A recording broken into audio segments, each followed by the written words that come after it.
Good afternoon, Carl. Are we ready to go? We are ready to go. Can you hear me okay? Good man. Yes, I can hear you. Thank you very much. Sorry, I'm 1 minute late. It took a while to get this multi-streaming ready, but we are now live. So good afternoon, good morning, good evening, wherever you are. Thank you very much for joining us. This is Startup Talent Q&A. It's our 134th session. We've been doing these for over 3 years now. We used to do it mainly on Clubhouse, and now we run it mainly via LinkedIn Live Audio. So if you are a startup that needs any advice in terms of your journey of hiring and keeping the right people, this is the place to be. Today, we've got some brilliant experts with us who are going to take any questions you may have between now and 1 p.m. UK time. So please do feel free to join us in that. On the other hand, if you do have any questions in terms of your journey, but you're actually tuning in via YouTube or Facebook right now, please be aware that unfortunately we can't monitor your questions there. So you would have to either go onto our website, startuptoscaleup.club, and find today's session, which is Startup Talent Q&A 134, or simply just hop onto LinkedIn Live Audio and just search for Startup to Scale Up Club. And so if you would like to come up, you would need to raise your hand. Otherwise, I can't bring you up. Perfect. There we go.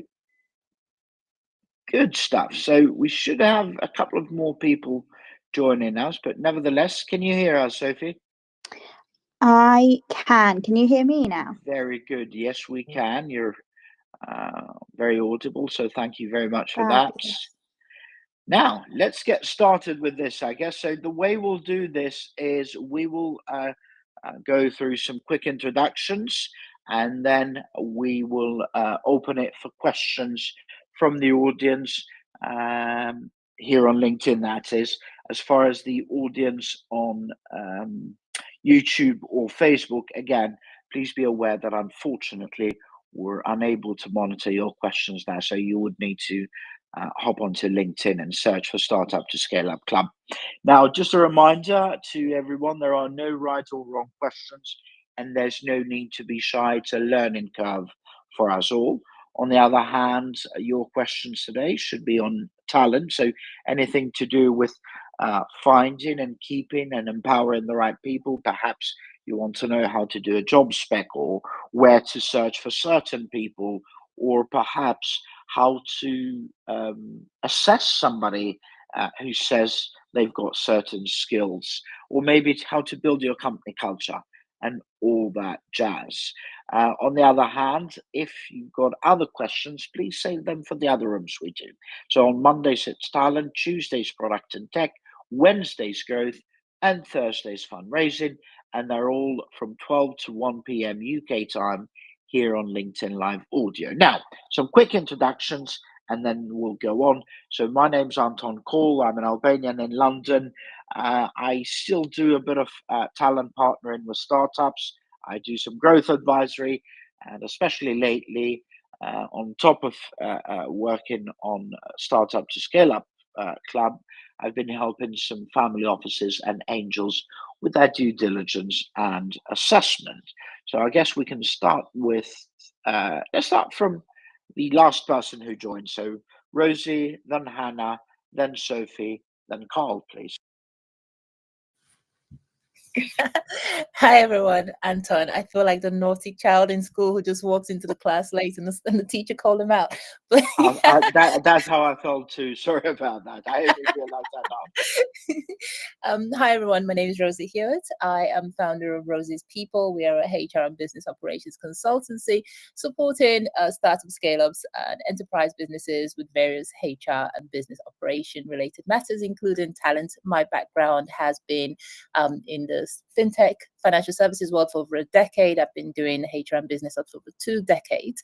And I can probably do too much HR and people related stuff in my life, but I'm happy to be here to help you with your questions and add to your journey. Huge thanks, Rosie. Thank you very much. Hannah.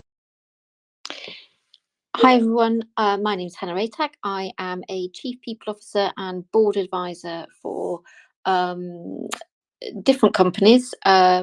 Typically, I'm a Chief People Officer at a circa 700 people business currently, and a Board Advisor in the tech startup world. Perfect. Thank you very much for that. Sophie, you okay to talk? Yeah, thanks, Anton. Hi, everybody. My name is Sophie. I currently work at a kind of startup scale called 𝗦𝘁𝗿. We're about 80 odd people. I was the VP People and Talent for a couple of years, and earlier this year moved into the role of COO. So definitely broadening out my experience.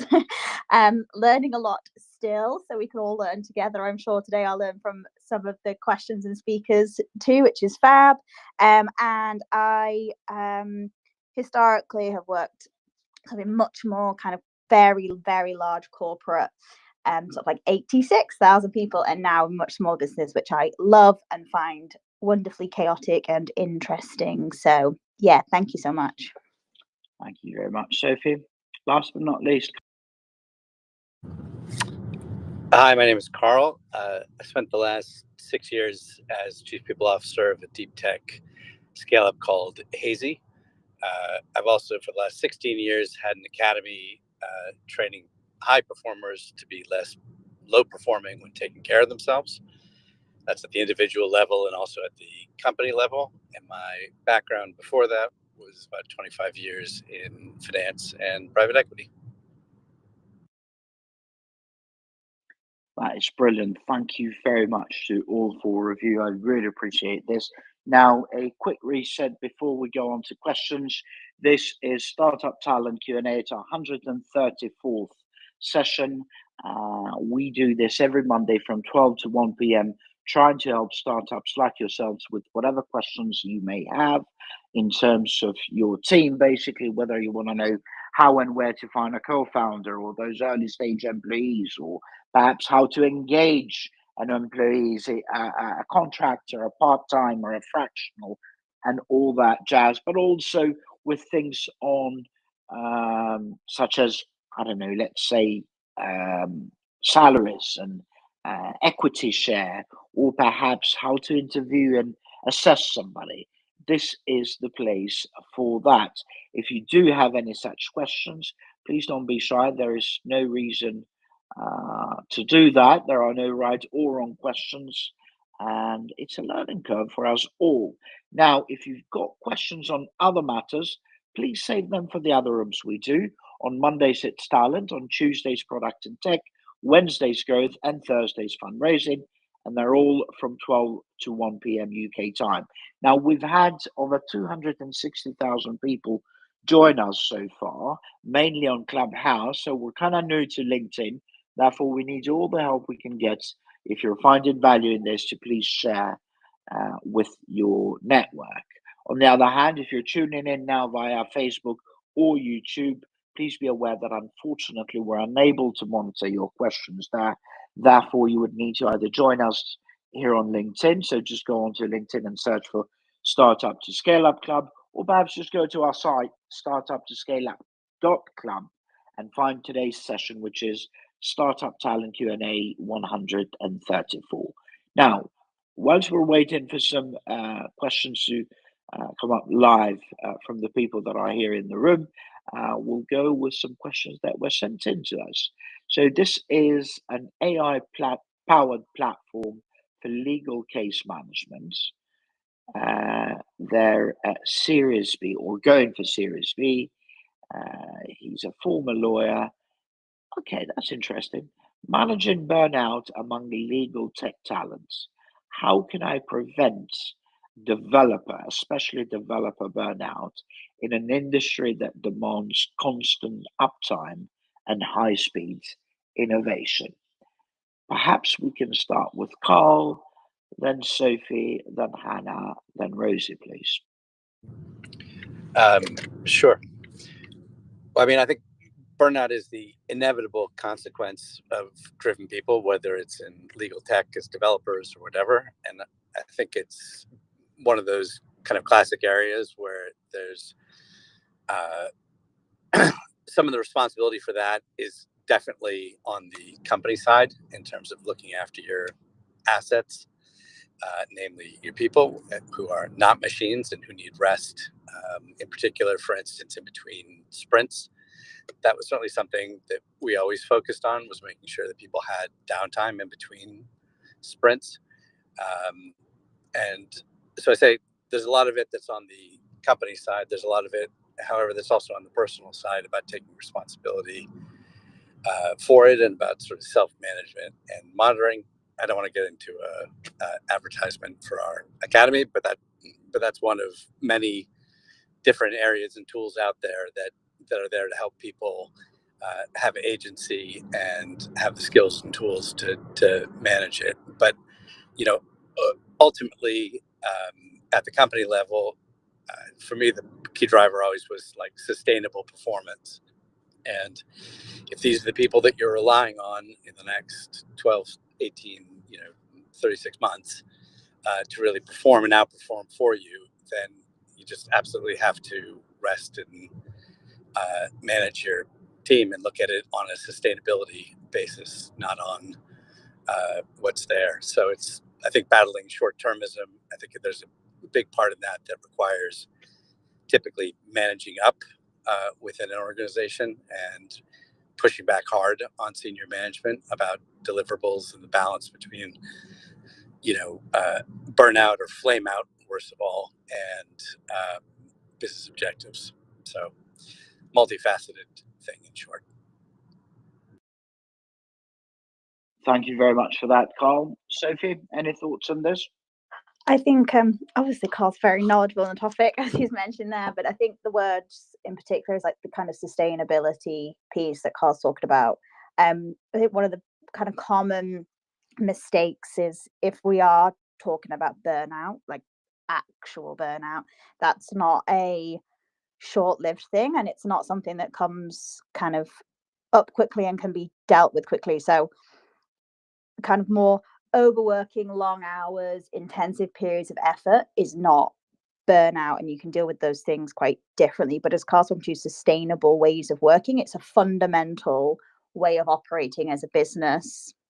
And there are absolutely formalities that you can put in place there and changes that you can make to prevent something like burnout, which becomes a much more sort of systemic issue. So those downtimes, those holidays, those how you get people to book those, planning those, which you should be doing for business planning anyway. And I think is a lot of what's underestimated in small businesses, because it's that kind of that flexibility and informality, but those things can often lead to, we often get to sort of the last quarter of the year and you look at the stats and 40% of holiday across the business is to be booked. Well, that's not good for our people, but it's also not good for business planning purposes. So bringing more formality into those things, I think, is often overlooked, but really important.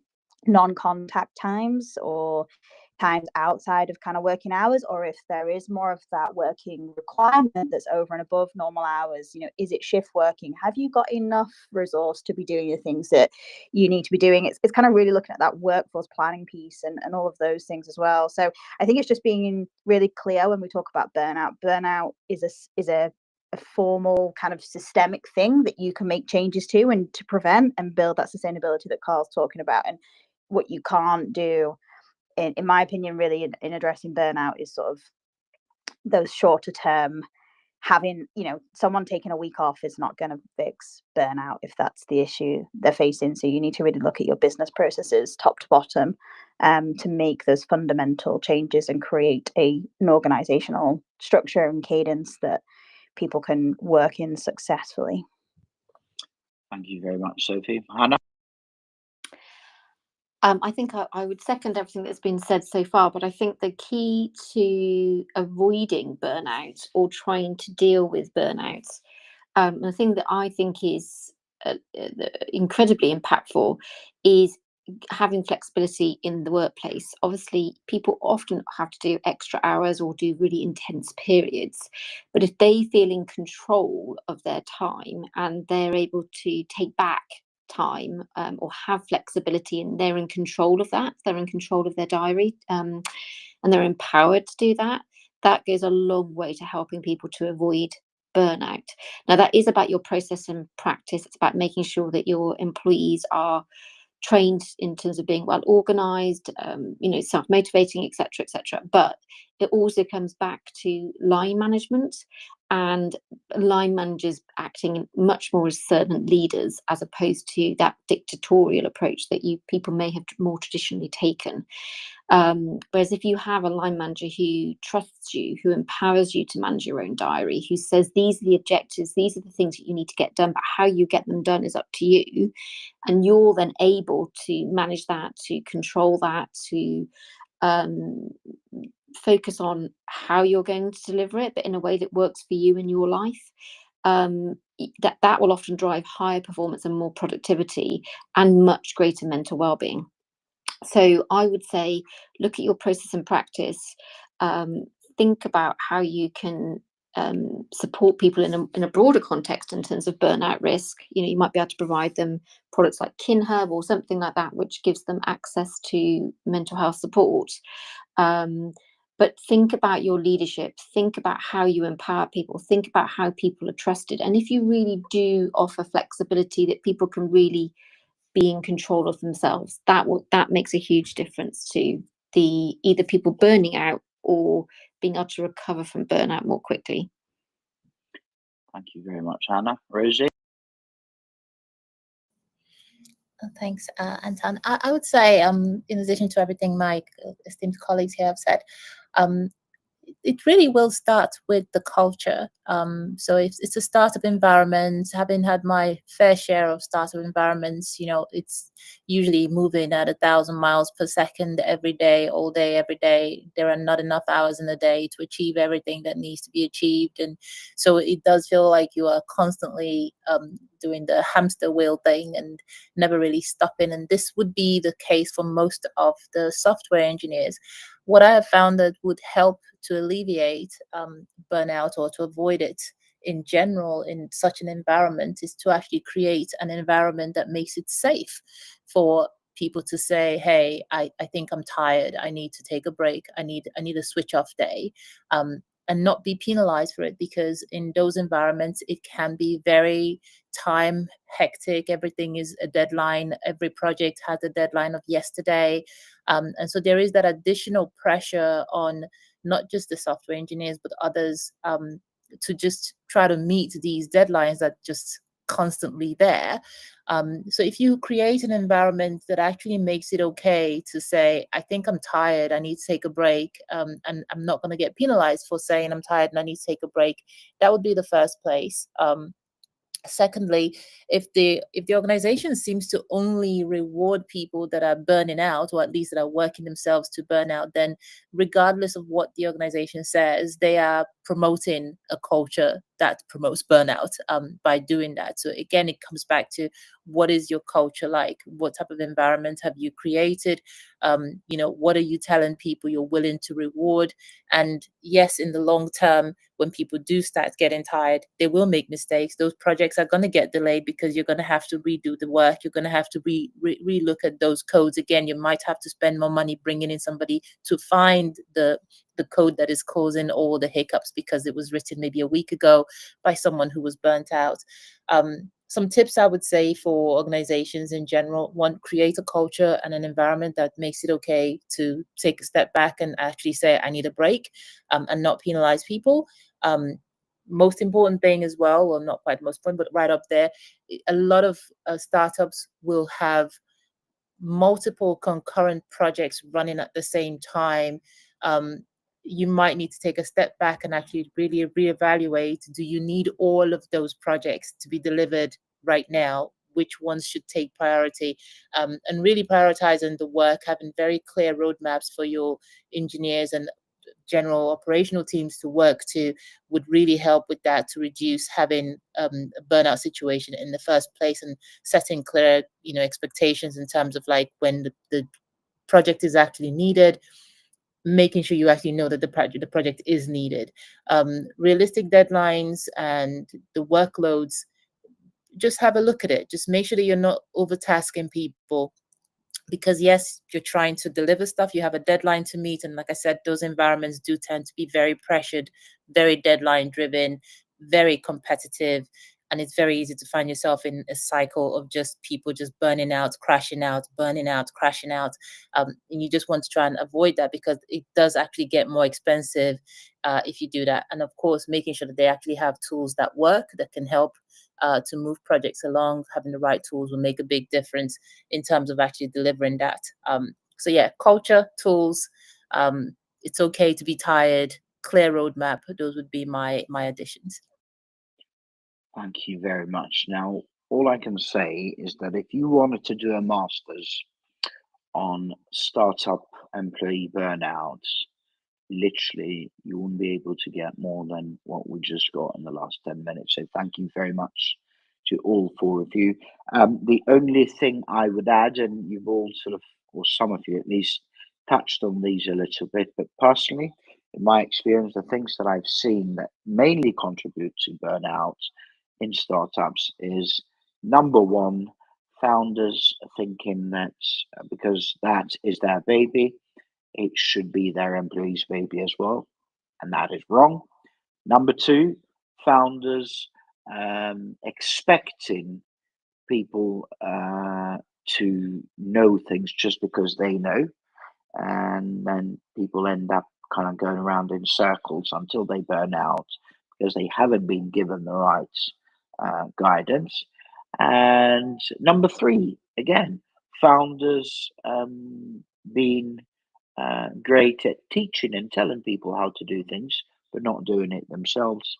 Last but not least, founders not being very empathetic towards their early employees. So my advice would be, number one, remember it is not your, it's not their baby. This is your baby. Number two, lead by example. And number three, try to treat people like you'd like your mother to be treated in that situation. Rightio. Just before we go on to Colleen, then a quick reset of the room. And also, whilst that advice, by the way, founders, was absolute gold, and I'm very grateful, if we can try and keep our answers to about a minute or so that we can go through more questions, I'd really appreciate it. This is Startup Talent Q&A. It's our 134th session. We've been doing these for over 3 years now, where we've had over 260,000 people, and we've moved from Clubhouse to LinkedIn. So now we need all the help we can get to spread the word. So please do so. But none of this would have happened without people like Rosie, Hannah, Sophie, and Carl. So please show them your love. On the other hand, we run 4 regular rooms per week: Mondays talent, Tuesdays product and tech, Wednesdays growth, and Thursdays fundraising. They're all from 12 to 1 p.m. And obviously they're all free. There are no right or wrong questions.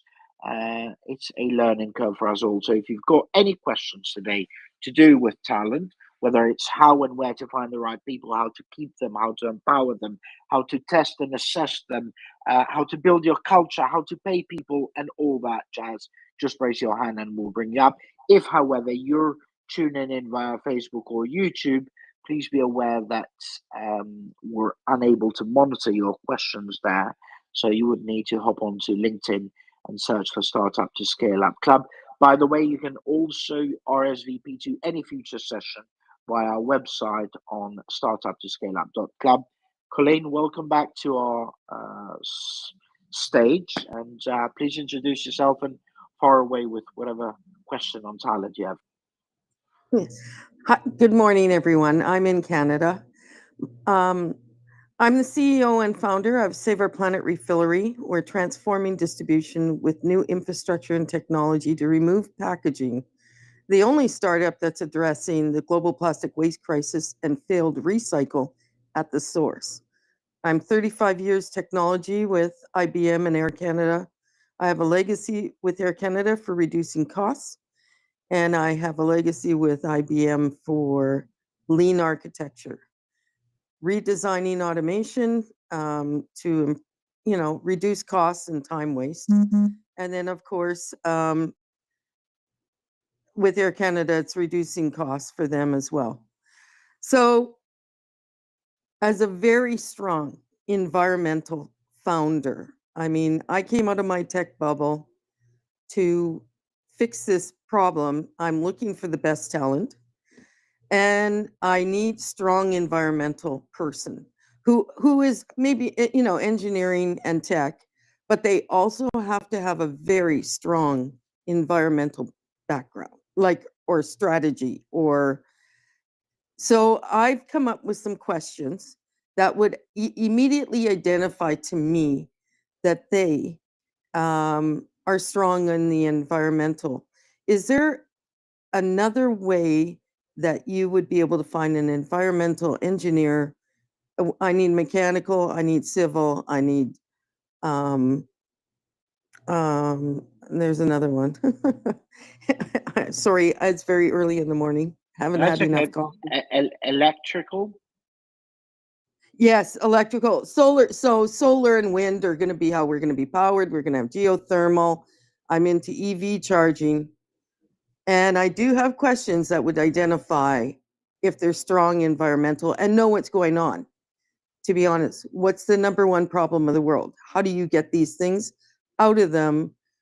And it's not tricks. It's just, I don't have the energy nor the time to convince them that what's wrong with the world. I want them to be. So you want to find, on top of whatever hard skill they have that you're looking for, you want to find, let's call it soft skills on the environmental side, but almost like that purpose. Is that right? You are excellent on that one, Anton. Okay. Thank you very much for coming up, Colleen. I'll give you my quick 2 pence and then pass it on to the experts here.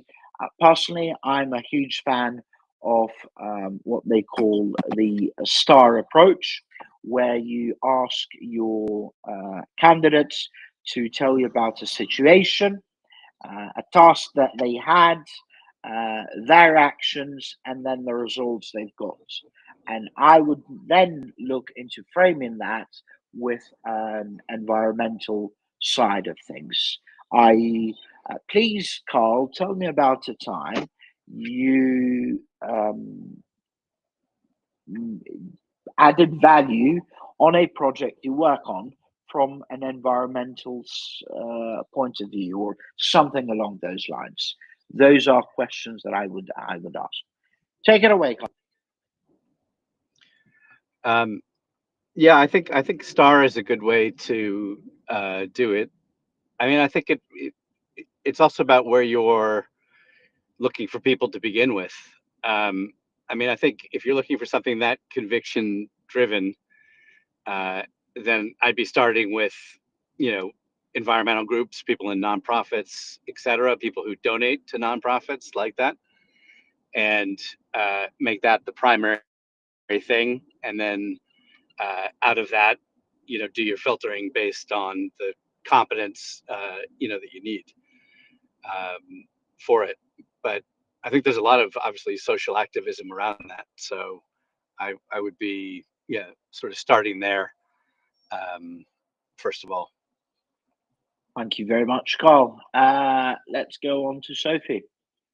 Thanks, Anton. If I was you, I think what I would do is kind of really cement in my head that there's 2 things I want here. There's a set of kind of technical skills in the kind of engineering hard skills. But for me, a lot of what you talk about sounds like a values alignment piece. And it sounds like you have some quite clear thoughts around what the values are that you want to instill in the business, and the people that you want in therefore need to align to those values. So before I even go and start looking for those people, I would think about how I'm going to write that down and how I'm going to communicate that value kind of set very clearly. Because what tends to happen is we don't put enough effort into being super transparent in what we want and what we're all about. And so we end up kind of doing a lot of sifting and looking at all the people that come in. But first of all, we haven't really told them extremely clearly what we are and what we're not. And it's okay to also say what you're not and what you don't want, so that a lot of that filtration happens in that who you attract piece. And I would really write down a lot of these thoughts that you have, a lot of that clarity, a lot of what your value set of your business is, and the kind of people that are going to align to that, and use that as a way to set that out very clearly for people considering applying, and do that up front. And then in your interview process, you can follow that through with absolutely assessing for those harder skills and those technical skills, but also having a specific kind of values alignment set of questions where you are also assessing to make sure they fit into that and measure up to what you're looking for your culture and for that alignment you want. And as Carl said, you know, you can do that and you can put that into certain forms, you can put it into certain groups, but I think communicating it very clearly and having that clarity for yourself and for those that potentially are interested is super important to get really clear up front. Thank you very much, Sophie. Yes, Hannah. I'm just trying to think if there's anything additional that I would add to what has already been said. I'm also a real fan of the STAR method, because I think it's just a really simple process for everyone to follow, for people to be able to prepare for, but also for you to be able to prepare the questions that you might ask. So I don't think there's anything probably beyond what's already been said that I would add.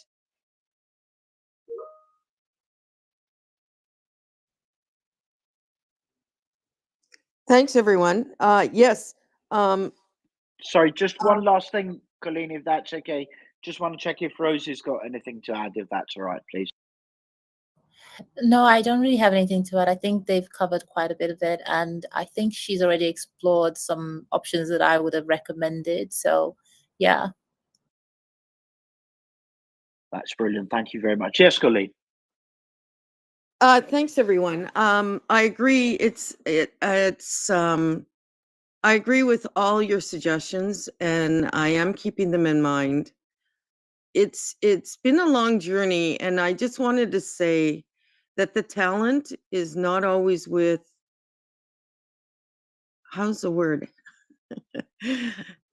You know, all the changers of this world, most of them did not go to university. Do they have degrees? No.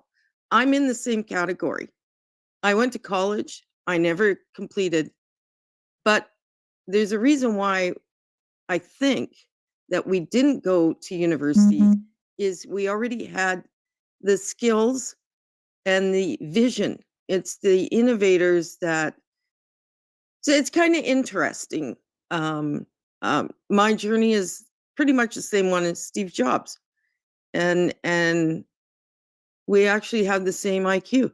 So looking for the talent comes also in and I think I love the STEM method. I love Carl's idea where I can start looking there. It's not that they have to be the strongest in the environmental side. I want their skills in engineering to be very strong, but I just need them to have already incorporated within environment. The youth are throwing their resumes at me, which is absolutely wonderful. They see it. They want to be part of an exciting project that actually brings huge value to the world. And I'm happy to be there for them. They're all looking for something that has that value. So thank you. You're very welcome, Colleen, and best of luck. And please do feel free to keep joining us. Right here, a quick reset of the room. Then this is Startup Talent Q&A. It's our 134th session. If you've got any questions on your startup talent journey, please feel free to raise your hand. We'll bring you up on stage, introduce yourself, and then fire away with your questions. There are no right or wrong questions, and there's no need to be shy. If, however, your questions are outside talent and HR, then please keep them, or save them rather, for the other sessions we run. So Mondays, as you can see today, it's talent, but then Tuesdays it's product and tech, Wednesdays it's growth, and Thursdays it's fundraising. and they're all from 12 to 1 p.m. UK time, and you can RSVP to any of them via startuptoscaleup.club, where we've got them published between now and the 19th of December. If you're tuning in via Facebook or YouTube, please be aware that unfortunately we're unable to monitor your questions there. So you would need to hop onto LinkedIn and search for Startup to Scale Up Club. Now we'll go on to some more questions that were sent in to us. This is from a lady who's got a direct-to-consumer skincare startup. She's based in Nottingham, and she found us via the No Limits campaign on Innovation UK. She's now pre-seed, used to be a dermatologist. The problem I'm having is convincing employees to buy into my long-term vision. How do I make employees feel secure in joining a brand new DTC, direct-to-consumer brand that is still in the product formulation phase? So again, her question is, how do I make employees feel secure in joining a brand new DTC brand, i.e. direct-to-consumer brand that is still in the product formulation phase? So perhaps this time we can start with Rosie, then Hannah, then Sophie, then Carl.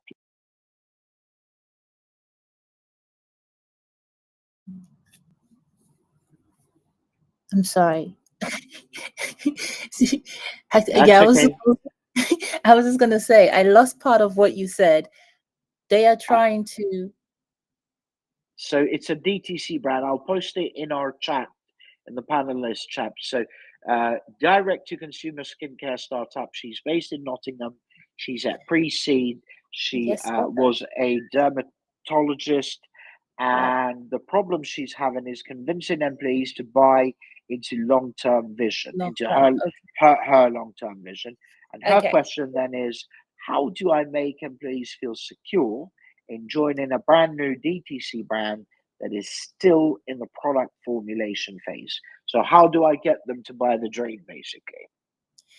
I mean, considering that it's a space that is very competitive, very saturated, and she's new to entry, she's going to have a work cut out for her. I think in such instance, the equity piece would probably be the most viable option that I would say. You need to make them feel like they have skin in the game, and you need to sell them the Kool-Aid and get them to understand how it works, and get them to understand the vision. It's not easy to answer such a question without knowing more about this, because of course skincare is such a vast industry. There are so many variations to skincare. You know, which particular skincare product are you talking about? Is it anti-aging? Is it anti-blemish?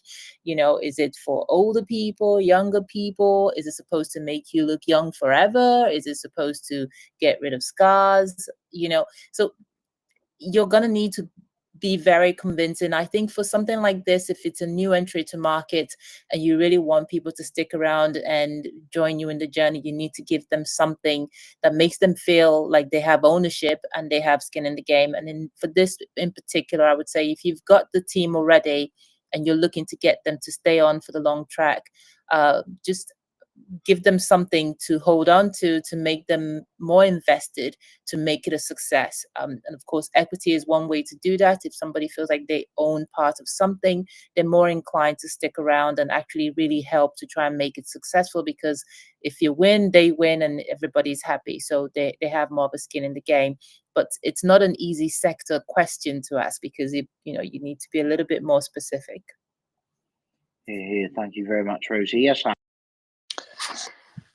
I agree with Rosie. I think it's a tricky stage to persuade people on. I mean, I would approach it in that however you sell your vision, you pitch it to you treat your employees or potential employees as if they were an investor. So how would you pitch to an investor? Why would an investor, buy into you and risk their money because they're so compelled by the vision that you're sharing. So I think I wouldn't try and recreate the wheel. If you've got a strong proposition that you're selling to investors or going to be selling to investors, I would use that as your selling tool for your potential or your current employees.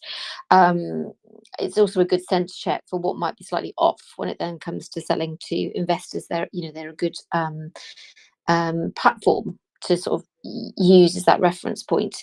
The other thing I would just say is, if they're not already employees, or you're looking for people, you've got to look for people who either have a passion for what it is that you're selling, which might be a little bit limited, but you've then got to find people who find this stage exciting and like this environment. And that is either because they've been through it before and know that this is their sweet spot, or there's somebody who's really keen for a change and wants to try it. And maybe they're in a slightly better financial position, something like that, so it's less of a concern to them. But I think about, how are you pitching the roles? Where are you looking for your employee audience? And again, when it comes to selling to potential employees, you're using the same pitch as you would to investors, so they can really see that there's a robustness to your idea, to your plan, and that they're buying in not just to the idea, but into you and your plan as well. So you need to make sure you're hitting every single point. And then I think it's what Rosie said about you've got to give them something to hold on to, like equity, or it's actually a reasonable chunk, not a pittance, so that they think, actually, I've bought into this. I feel like this is something that I could definitely have a go at for the next couple of years, and I feel like I've got enough in there that I'm prepared to take the risk, because the win could be big. So I think you've got to sort of look at it across those three different areas. So one is pitch them like as if they're an investor. Find people with the right attributes, mindset, and background that's going to be a fit for this stage of business. People who find this exciting and kind of, this is what they live for. And then make sure that they've got enough equity or reward for the future that's going to keep them there and sort of, capture their imaginations. Thank you very much, Hannah. Sophie, are you okay to talk now? I'm going to trust my amazing colleagues here. I've got this one covered, because I'm so sorry I fell off for a couple of minutes at the beginning and didn't catch your question and not see the answer, so I don't want to waste time. Covering a lot. Don't worry, that's okay. I've put the question in our chat anyway, but don't worry. Carl, any thoughts on this? Hi, yeah, no, I really liked what Rosie and Hannah said, and I think the fundamental point is you can't make employees safe and comfortable at that stage. That's an inherently volatile and very risky stage of a business. And I think trying to convince them that everything's okay and will be okay in a way that's not genuine is a huge mistake. And I think that being clear and upfront about the risks that the business has, and I agree again with, really liked what Rosie and Hannah said about being clear about the future, what the equity story is a huge thing. But you've got to be very clear with people about the risks that they're taking. I find in general with the right people that when you're very clear with them about what the risks are and the uncertainty, they're grown-up people and can make clear distinctions, and they can be with you through thick and thin. But it's really trust that's the key element of it. Equity always helps, but I think trust is actually the more fundamental thing. Well, thank you very much for that, Carl. The only thing I would probably add to the brilliant stuff that Rosie, Hannah, and Carl offered here is to basically give them, I think you might have touched on it actually, ladies, but give them an opportunity to learn and develop. So emphasize on how much they could gain from this opportunity. And that would also then sort of contribute towards that safety and security, in the sense that because of what they gain in terms of skills and experience, whatever happens in that startup, they'll still be safe because they would have learned so much that anybody would be lucky to have them. Obviously, you still want to drive home the message that, you know, this startup is going to be successful. But the idea is that the experience they'll have in that role or in your startup will sort of empower them. Basically, that's what I would focus on, and I've seen that do miracles. Rightio, we now have 14 minutes to go. This is Startup Talent Q&A 134, and if there are no live questions here in the audience, we've got quite a few questions that were sent in to us. And this is from a health tech. They're trying to, okay, so it says we're a couple trying to bring AI for personalized healthcare. We're in Manchester at seed stage. My wife has a PhD in medical technology. The problem we have is attracting technical talent to a high-risk early stage startup. A bit similar to the one we just answered probably. How do I hire top machine learning engineers when all I can offer is equity and they demand higher salaries from well-funded companies? Oh boy, this is $1 million question. Maybe this time we can start with Rosie, then Hannah, then Carl, then Sophie, please. Thanks, Anton. I mean, ironically, I have actually worked on something like this recently for us, funnily enough, an AI startup. And the approach that we adopted to actually deliver this was a combination. One was you'll offer flexibility in work, so it's fractional work. You know, you're looking for engineers. They need to be interested in the work. So the project and what you're actually doing has to be interesting to them. So make sure that you sort of talk about the technical elements of what you were doing to get them excited.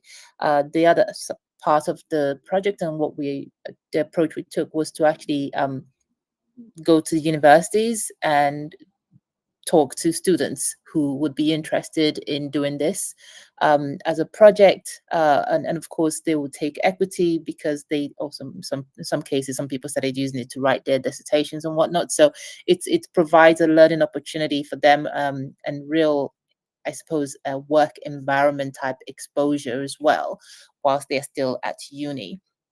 And you do occasionally get the brilliant superstars who could really be charging you, you know, a six-figure salary, but they get really excited about small projects and really want to be part of it. And just making sure that you are reaching those people by elevating and enhancing your ads, making sure that you're sort of promoting your ads to the right channels, the right platforms. Recruiters can help, but when you're looking at a situation where you don't have much to offer beyond equity, you have to be a bit more creative. So the student approach, the flexible and fractional work approach. So it just becomes something where they will basically work on your project when they have time. So you also have to decide if that model would work for you, given that beggars can't be choosers on all that. You do sometimes get really great people if you make the work flexible. I think I'll stop there so that we can stick to our 1 minute rule. And I'll let my colleagues. Thank you very much. Rosie, just before we go on to Hannah, can I ask you something quickly? Do you write any blogs or anything like that? The reason why I'm asking is, would you be able to either put something together in terms of this experience you've had, and we'll share it with our wider audience, or perhaps you might just want to do a video of this experience and just go through how you did things, because I think this could be very useful for many other startups. And I mean, I could do, yeah, sure, no problem. Sorry, I'm just giving you more work, as if you weren't doing enough here. But I'm just saying it would be good for you, for your exposure as well, because others would see how you work this out. Because I think there's a lot of benefit for most startups that most of them don't know that this is even possible. Yeah, I mean, I think even with Rose's people, we work with pre-funding startups as well, obviously, because I'm very passionate about this space. So you will see that sometimes some of the roles that I advertise for my clients would just say equity only. And you'd be surprised the caliber of people that actually apply for those roles. So yeah, I think just make sure that your ads reach the right people and be creative with your approach, and you'll find your people. Brilliant. Thank you very much for that, Rosie. Hannah. I think Rosie explained it all really very well. The only thing that I would add, and sorry, Rosie dropped off a bit at the beginning, so I'm not sure if she may have said this, is just to think about your story, the story that you're selling when you're trying to attract people, and thinking again a bit like, you know, if you're trying to attract something like an investor, or you're trying to attract a new customer, what's the value proposition that you're selling to them, and make sure that you really refine that to make sure that the things that make you unique are really standing out in that advert, or in the, you know, the conversations you're having in your network, things like that. So it's not just about the slightly wider or longer value proposition. Think about your, you know, your 1 minute pitch as well, that you might say at a networking event, for example, because you don't know who knows who and who might recommend you to who.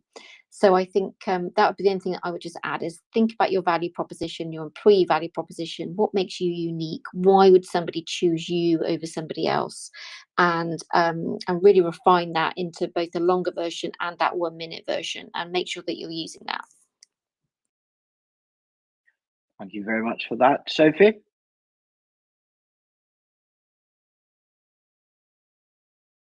Trevor, either of you? Hi. So again, I think that's excellent advice all around. I think just a couple things to add.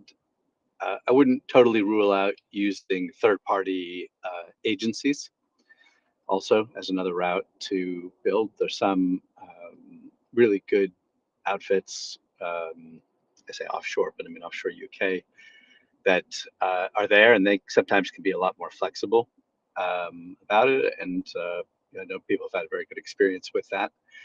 I think one small thing is there are obviously a lot of excellent companies that feature spouses or partners together running it. I do think that it can cause issues, particularly in early stage sometimes, for like a third or fourth person coming on feeling like, you know, hey, are we going to have all of the discussions and everything kind of at the company level, or is there going to be a lot that's happening just almost by nature and with completely no ill will, but just naturally outside? So I think with anyone in that kind of a company with a startup of partners, I think it's just important to try and be clear and mindful, and probably to slightly over-index on, again, sort of transparency and things, you know, what happens at work happens at work, just to, you know, sort of preempt and preclude that being an issue.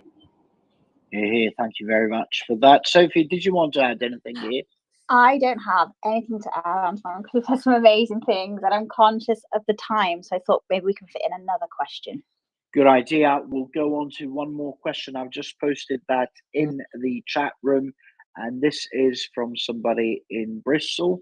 Let me just see where she is again. Okay, so B2B AI-driven recruitment platform based in Bristol. We're going for Series A. She used to be a HR consultant. The problem she's having is retaining culture as the team scales. So she then goes on to ask, how do I maintain a people-first culture when hiring rapidly in a competitive recruitment tech market? And then she's gone on to explain, you'd think being a HR consultant, I would have the right answer already. Sorry, I would have the right answer already. So how would you go about it? Let's start from Carl, Hannah, Rosie, and then Sophie. Well, I suppose my first comment would be to tell her not to be so hard on herself. It's way, way harder to do that in your own business than it is in someone else's business, to have the objectivity about it. I think there are some things, kind of going back actually to an earlier point that was made by one of the panelists about culture. We did an exercise a couple times, and I advise my clients to do the same on this in a similar situation, which is to sit and, as a company, draw out the visual mural of the company from the time, the very first time the founders started to the present. I think it's particularly important because it provides an opportunity in a way that obviously for like 10 million years we've been doing, of drawing out and communicating story. I think it's very helpful also because when new people come in and around Series A or otherwise, although they realize that the company has been there before, there's a natural, almost default or bias to feel like this is the beginning of the company. So we use those murals, particularly during times of hiring, as a way also to sort of onboard people and to communicate culture. I think sort of sticking with this theme that the anthropologists kind of have it probably right about culture being a series of stories. And again, I think something like the mural brings those out, but otherwise sharing what those stories are, why they matter, what are the things that have shaped the place. I think that's helpful. And I think just lastly, there's no kind of better way, if I could put it that way, to destroy a great culture than to hire quickly. So I think the person is absolutely spot on in their concern. And my advice would be, notwithstanding how tough the job market can be, or competitive, or candidate friendly, we added about another 3 or 4 hours per person onto the interviews. We always kept it within the overall timetable, like 2 weeks, for instance, but we intentionally added in this very long and kind of detailed extra session with people, which was an opportunity, again, to be transparent, to talk more about the culture, to make sure the person that we were hiring really was a fit beyond just being competent and being someone that people liked.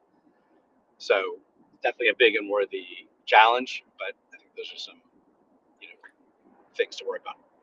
Thank you very much, Carl. Yes, Hannah. I think the first thing I would say is, I've seen this quite a lot, which is, you have this amazing early stage culture that everyone loves, everybody knows each other, they all know each other's names, you've become friends over time because you've gone through that scrappy period together.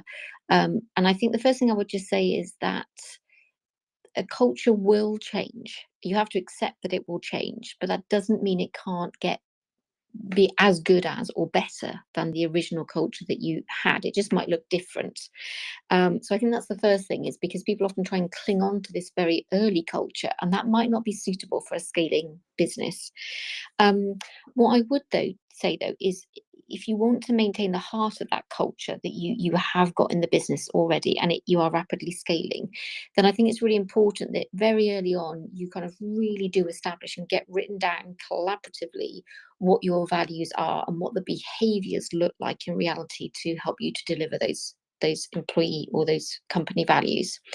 Once you've established that, you can make sure that every hiring you do, that you're hiring to those values. So you always have a cultural value add section as part of your recruitment process. So making sure that anybody joining you is going to be adding value to the culture that you're looking to maintain and build. You then want to make sure that you're training your leaders in the culture that you're looking to build, and that you're recognizing people for delivering that culture. So a bit like when you set objectives and you might give somebody a bonus for the fact they've hit a revenue number, for example, actually what you need to be thinking about is, well, yes, we want to reward people for what they're delivering, so hitting their number, achieving that objective, etc. But you equally want to reward people for how they're delivering it, which is the values and the behaviors. And if you're looking at putting in a bonus scheme, for example, you might want to say, well, we're going to reward 60% of the money towards the team delivery as opposed to the individual delivery. And then on individual delivery, what we're looking at is saying we're going to measure you equally between how you deliver, which is the culture, and what you deliver, which is your objectives. It just so it's about, how do you make sure you've established what the values, the culture is early on, you've got that documented, you've communicated it, and you've been collaborative in how you've come up with that. You're then always ensuring you're hiring to that cultural value add, and that you're then performance managing people and recognizing people also aligned to that cultural value add that you're trying to achieve. And so what you're doing is these very small sort of touch points across every single area is about reinforcing the culture that you're looking to build, and the values and behaviors you're looking to make sure you're embedding across the organization. And all of these can be done really, really simply in a very early stages of a business. It doesn't need to be anything big, just needs to be really simple, really effective, very collaborative and well communicated, and embedded across in multiple different ways continually. Fantastic. Well, thank you very much to both of you, Hannah and Carl. Rosie and Sophie had to dash off, and I'm sorry, Colleen, we're now not going to be able to take your question, but if you like, you can maybe join us next Monday, and we'd be more than happy to take your question first and take it from there. Would that be all right, Colleen? Okay, That's perfect. Yep, fantastic. Thank you. Yes, I'll be hopefully. Yeah, thank you. Brilliant. Thank you very much. Have a great week, everyone. You too. Well, thank you very much for your support today, Carl and Hannah, as well as Rosie and Sophie that left. Really appreciate it. Do you have any parting words for us, or do you just want to go on your merry way? I think all good. Thank you very much, Hannah. No, I'm all good, thank you. Super duper. Well, thank you very much to all of you for joining us today. Those of you that tuned in via LinkedIn via Facebook or YouTube, and especially those of you that joined us here live on LinkedIn. Just a reminder, we run 4 regular rooms per week: Mondays talent, Tuesdays product and tech, Wednesdays growth, and Thursdays fundraising. They're all from 12 to 1 p.m. UK time, and you can RSVP to any future Q&A by going to startuptoscaleup.club, and there in events you'll be able to RSVP to any future session we have. As far as my parting words, just remember the startup journey can be both challenging but also quite enjoyable. So try to have some fun in the meantime and be kind to yourself and everyone else. Otherwise, have a great week, and hopefully we'll see you tomorrow for Startup Product and Tech Q&A, where we've got a stellar panel that will be helping founders with their early stage building. Again, thank you, and God bless you all. Bye-bye for now.